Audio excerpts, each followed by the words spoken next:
Brilliance Audio presents The Virgin Duet by Alexa Riley, performed by Lori West and Hunter Millbrook. Rage bubbles inside me as I look at the imposing double doors of his office.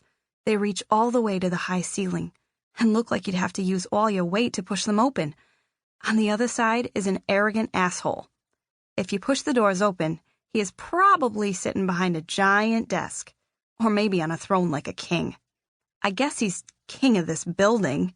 Mr. Vanilla, as I like to call him, just to piss him off, owns the place. I work in the coffee shop downstairs in the building's lobby. Well, I did, until about 15 minutes ago.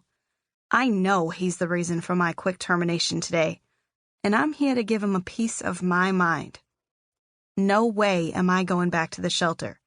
The coffee shop job barely afforded me enough money for the pay-by-the-week motel my older brother and I are staying at.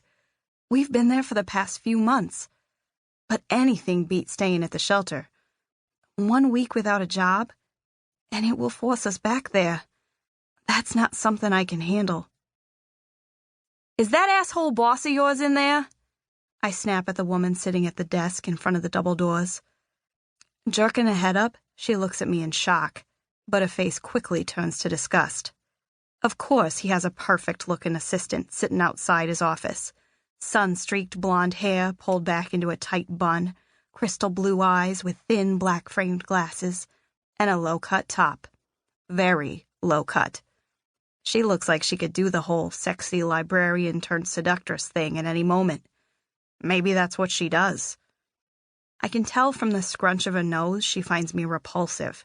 I'm her polar opposite in every way. We might both have blonde hair, but it clearly ends there.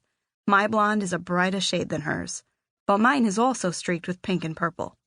The dye makes my eyes appear more purple than they really are. I can see her long legs under the desk, and shoes that probably cost what I make in 3 months. If she stands up, I'm sure she'll tower over my 5'3" height. My black military-style lace-up boots give me no extra help in that department. She's thin, and I can tell she puts time into maintaining herself. Total opposites. "I'm going to have to ask you to leave," she squeaks at me in a voice that sounds like nails on a chalkboard. She reaches for her desk phone, I'm sure to call security, because I am, after all, half naked. I'm dressed only in a bra, black pants, and my boots. No way was I letting that dipshit downstairs take $50 out of my last check for my uniform, and I have no plans of ever seeing his face again. He had the balls, after firing me, to suggest I drop to my knees and he'd pay for other services if I needed the money so bad. When I started to unbutton my top, the little fucker thought he was getting what he wanted.